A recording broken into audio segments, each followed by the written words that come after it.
So you can see here as Montiel moves towards Charlo, his lead legs on the outside of Charlo's.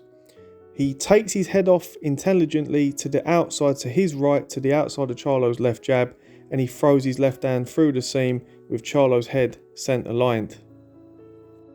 Throughout the fight, you'd see that Montiel would step into a square stance. He would square up because he was looking to get his left hand as close to Charlo's head and body as possible.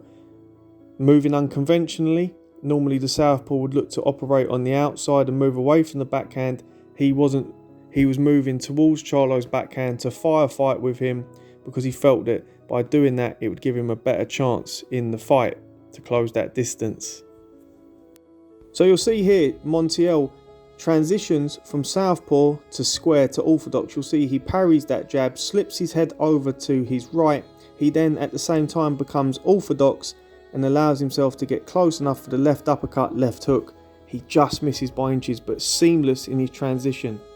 So they're firefighting again. Compact Charlo landing his punches. Montiel lands a jab here. Watch the step with the left foot. He steps across short, then a bigger step. He squares up, and now he's in position to land the left hook to the body, left uppercut, and jab. And throughout the fight, Charlo found balance a problem. You'll see here, leaning over, he gets caught with the left uppercut, then with the jab, he stumbles back round, then Montiel's able to double up off the left hand, then he'll go left uppercut to the body, then back up towards the head. He's just sitting there all night, Charlo, and firefighting. His feet weren't there last night, he was not able to shift back effectively enough, and he was just sitting in the pocket far too long.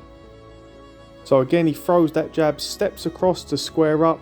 Charlo leans into it, left uppercut, touch, left hook to the body, left uppercut, right hand, and then left hook to the head. What Charlo did do good here, you'll see here, little shift back, tiny inch back, check hook, catching Montiel, reaching in for that left hook to the body. Didn't have enough in the tank to push for the finish here, Charlo. Weight drain much. Given the fact that Jermall struggled to make the weight, possibly not motivated for the fight, and the fact that this guy came in with a physical frame and his ability to keep walking through punches, it's not the best fight to have when you're weight drained, when you can't push for the finish and you don't have it in the legs to be able to spring back across to the side. Jermall held his feet far too long, got caught up in the firefight, but he still won the fight comfortably. But there were just elements of Montiel's performance that show sometimes, just sometimes, it's not always about being textbook. That where there's a will, there's a way, and there's different ways of skinning a cat, and he showed that. I wouldn't necessarily teach fighters to square up, but the way he used his length and his reach worked. Well, or at least made the fight competitive.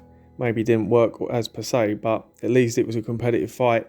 I don't think many people expected that. Anyway, let me know your thoughts in the comment section below and what next for both men, Charlo and Montiel.